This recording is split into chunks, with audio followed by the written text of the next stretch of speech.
I would like to talk to you today about passing things down to the next generation. When we talk about passing something down to the next generation, most people immediately think of money, property, maybe a few prized possessions. But the truth is, the greatest inheritances don't fit in a bank account, and they sure don't fit in a will. They fit inside the people we help raise. What we pass down starts with the simplest things: how we speak, how we treat others, and how we handle ourselves when life gets loud. Kids don't remember every lecture, but they remember the tone of our voice when we were tired, the way we acted when someone cut us off in traffic, the way we spoke about people who weren't in the room. That's the first inheritance, behavior. They learn who to become by watching who we are. We also pass down values, the quiet ones like honesty and responsibility, and the loud ones like courage and compassion.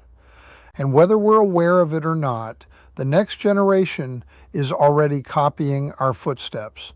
So the question becomes, are we walking a path worth repeating? And that brings us to the next part, the legacy behind our choices. Legacy isn't something you build at the end of your life. It's something you build in the tiny decisions you make every single day.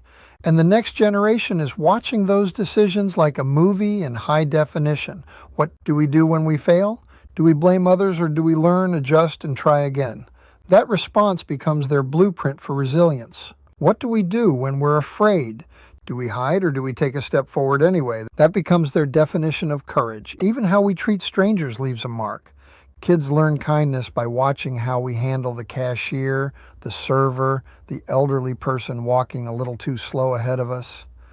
The next generation needs to see adults who don't crumble under pressure, who apologize when they're wrong, who forgive even when it's hard, and who try again even when quitting would be easier. That part of the inheritance is called character, but there's something else we must pass down, something even bigger than character, and that's a sense of purpose. One of the most powerful gifts we can pass down is a sense of purpose. Not a career path, not a plan, not a checklist. Purpose. A reason to get up in the morning, a reason to keep going, a reason to care. Kids today are surrounded by noise, distraction, pressure, and comparison. If we don't show them purpose, the world will gladly hand them confusion instead.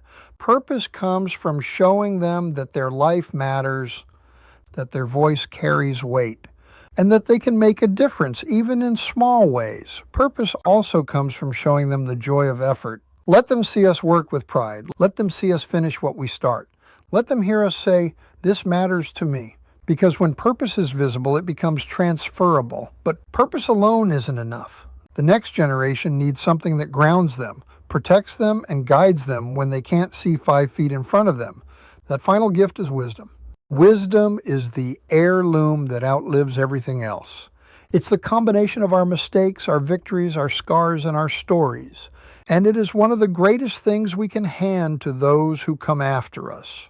Wisdom sounds like, don't let pride ruin an apology.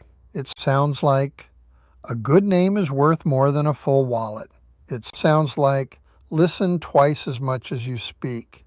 And it sounds like you are responsible for the energy you bring into a room. But wisdom also means teaching them to think for themselves, to question, to explore, to observe, to make informed decisions instead of emotional ones.